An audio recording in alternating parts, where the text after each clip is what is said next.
Hi friends, my name is Trent Halverson, and I wanted to record this short video just to show this level block out that I did of a Victorian train station as it would have appeared in the 1890s.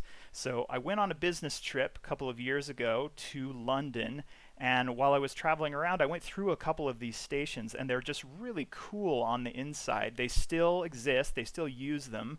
They've added modern things to them, but like stuff like this roofs are all still the way they were back in the Victorian era. So I just thought it was this really cool interior space where they have this metal roof that's sort of made out of these really complex metal archways and pillars that are supporting it. Almost looks like sort of a forest of trees, and it's just this really large interior space that just has really cool lighting to it.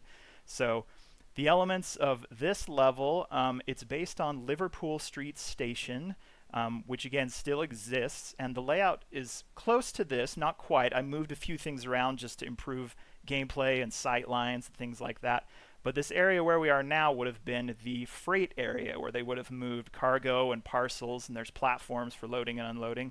And then if we go up these stairs, this would take us on this footbridge that leads us to the mainline railroad area. So you can see this passes over the mainline tracks. This would be the passenger arrival platform. And then the main trains here, they had a hotel. You can see that back wall there for travelers that were staying. And then this building here was the railroad offices. So we just come across here to the departure platform. And then they had these other platforms here for other passenger rail lines. So we've got these platforms here that the player can run down. Blocked out, places where you could have trains on the left and right. You could do some fun gameplay there of going in and out of train cars, talking to NPCs, doing quests. You could really do anything you wanted in this space. I mean, you could have combat. You could use it as, arrival or departure for other levels. This is the entrance area over here. But overall, just a really cool space that I wanted to just take a crack at blocking it out and seeing how it feels. One other thing that I did with this level, now these are the meshes that I used to block this level out. Normally for a white box, I wouldn't make things that are this detailed, but I felt like to get a feel for what it felt like inside the station, you kind of needed a little bit of that to be able to, get a feeling for the light and so on. But you can see over here, the way the station's built, there's a lot of repeat to the meshes, right?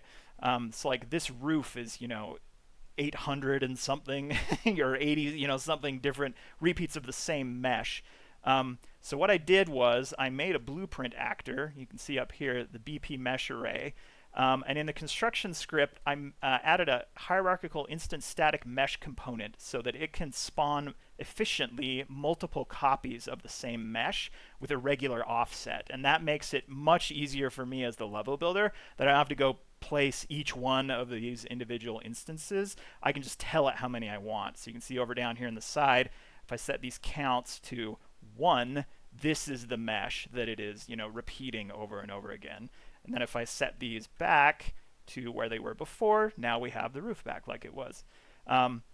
I also, for these center sections here, this is actually one mesh that's rotated and duplicated 4 times. And I also put in the ability to have a rotation offset. You can see here, so that you can, sort of like make these intersections and just manage the whole thing a lot easier.